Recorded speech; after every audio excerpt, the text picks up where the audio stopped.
For the last 12 years, I've been racing go-karts and cars upwards of 250 kilometers per hour. Along the way, I've won at the highest level in nearly every category I've competed in.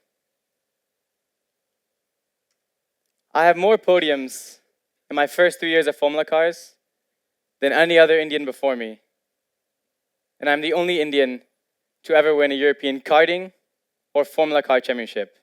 If you saw me at the track, you probably wouldn't believe that. I joke around, I keep my analysis short.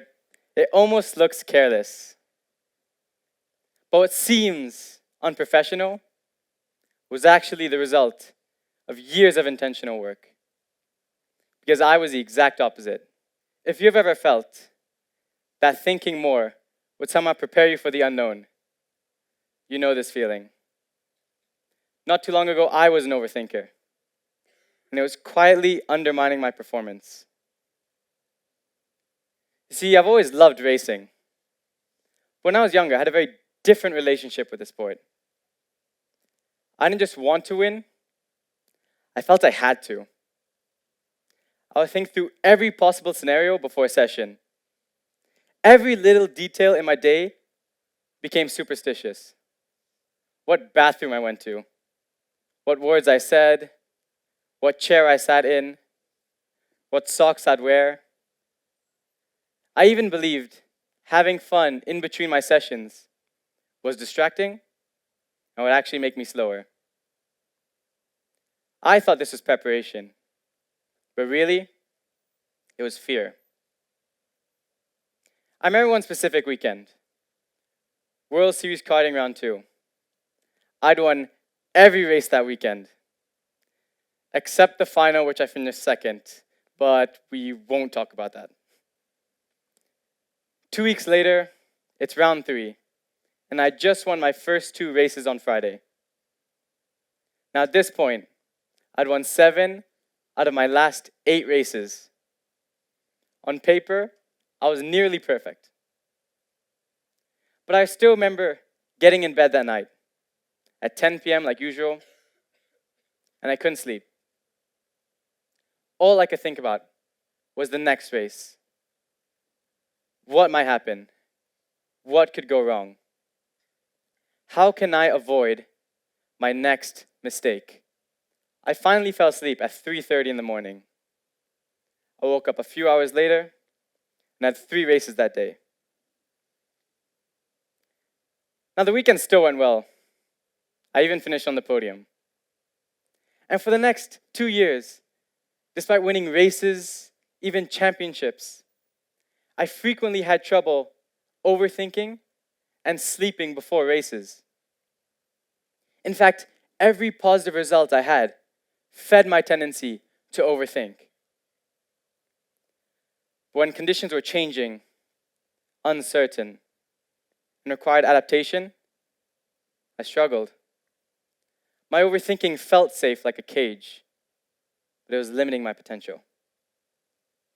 And while my natural speed covered these weaknesses from time to time, eventually they caught up with me. But why do we overthink? It's clear to see in my scenario that it was harmful. Yet in the moment, it gave me a sense of control. I've sacrificed most of my life for racing. I lost friends. I compromised my education. I lived away in Europe for years alone while my family was back home in Asia. I gave up relationships. I missed out on many things people take for granted. In-person high school, prom, birthday parties, hanging out with friends and going on vacations. Even just fitting in, belonging. And on top of that, it was a massive financial commitment for my family. All of it for a chance, not a guarantee, at a future in an ultra-competitive sport. When every weekend, from the age of 10, feels like it determines whether you make F1, become a professional racer, or come home empty-handed. You feel the need to get everything right. You cannot afford mistakes. Overthinking to me wasn't irrational. It was responsible. So I began working with a sports psychologist in 2023. Letting go of my overthinking tendencies was challenging, especially when every race is more important than the last. But as I learned more about my issues, I began to let go of bad habits. I learned that true high performers aren't the best at adding details, but are rather the masters of subtraction and reduction. And so I started shifting my whole racing process and really lean into the less is more philosophy. I let go of superstitions and things outside my control. I stopped worrying about making mistakes or getting bad results.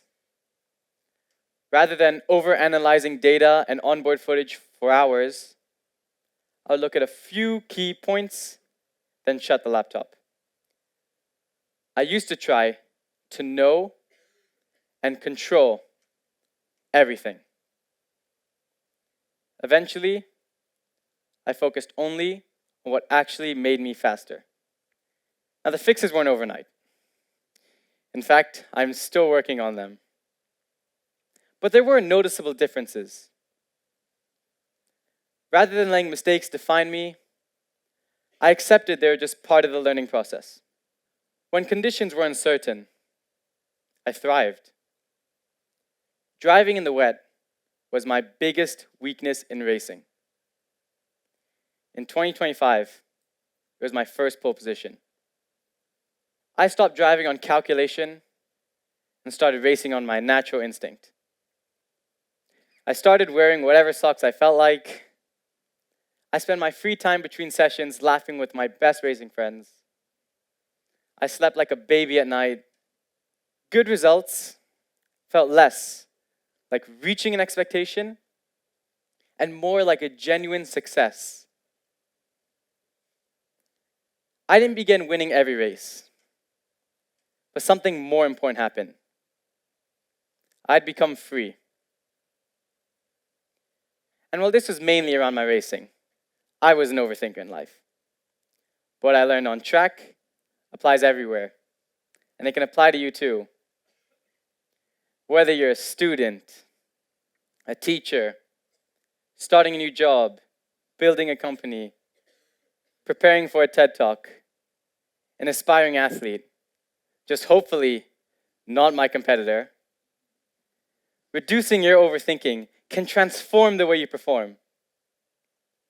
It's not as simple as think less, but all it requires are a few intentional changes. Start focusing only on what you can control. Commit to working on it and trust your process. Stop wasting energy on what ifs, maybes, worrying about the outcome and the results, and start using it on what actually matters. There's a common misconception that more is always better. More thinking, more analysis, more preparation, more effort.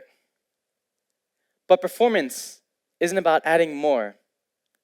It's about eliminating everything unnecessary. And reducing isn't unprofessional or lazy.